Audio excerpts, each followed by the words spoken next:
આજે આપણે બનાવીશું ઠંડીમાં ખાવાની મજા પડે તેવું એકદમ ટેસ્ટી અને ચટપટું મસાલા ખીચું. આ રીતે તમે એકવાર ખીચું બનાવજો, ખાવામાં ખૂબ જ સરસ લાગશે. તો વિડીયો ગમે તો લાઈક કરજો અને ચેનલને સબસ્ક્રાઈબ કરવાનું ભૂલતા નહીં. તો ચાલો હવે બનાવીએ. તો પેનમાં ઉમેરીશું 3 કપ પાણી અને હવે પાણીને ઉકાળવા દઈએ.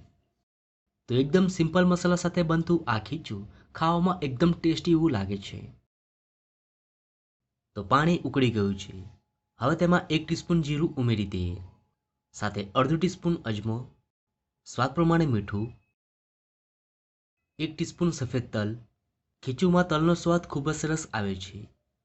હવે તેમાં ઉમેરીશું 1 ટીસ્પૂન લીલા મરચાં આદુની પેસ્ટ અને હવે આપણે પાણીને ઉકળવા દઈશું, જેથી આપણે જે મસાલા ઉમેર્યા છે એ બધાની ફ્લેવર પાણીમાં આવી જાય, જેથી ખીચું ખાવામાં એકદમ ટેસ્ટી એવું લાગશે. તો પાણી ઉકળી ગયું છે અને બધા જ મસાલાની ફ્લેવર પાણીમાં આવી ગઈ છે. હવે તેમાં 2 ટેબલસ્પૂન ઝીણી સમારેલી કોથમીર ઉમેરી દઈએ.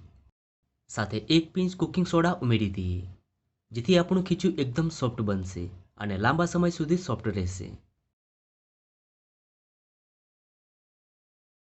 હવે તેમાં ચોખાનો લોટ ઉમેરી દઈએ. તો આ રીતે થોડો થોડો કરીને ચોખાનો લોટ ઉમેરીશું. આ સમયે તમારે ગેસની ફ્લેમ એકદમ સ્લો કરી દેવાની છે, એટલે તમને મિક્સ કરતા ફાવશે. આ રીતે તમે ખીચુંને મિક્સ કરશો તો લોટ ખૂબ સારી રીતે મિક્સ થઈ જશે અને લોટમાં બિલકુલ પણ ગાંઠા પડશે નહીં. તમે જે કપથી ચોખાનો લોટ લેવો એ જ કપથી તમારે પાણી લેવાનું છે. જો 1 કપ ચોખાનો લોટ હોય તો 3 કપ પાણી લેવાનું છે. હવે ખીચુંને કવર કરી 3 મિનિટ કૂક કરી લઈએ.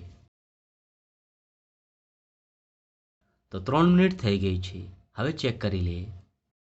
તો ખીચું એકદમ સારી રીતે કૂક થઈ ગયું છે અને આ સમયે ખીચુંમાંથી ખૂબ જ સરસ સુગંધ આવી રહી છે.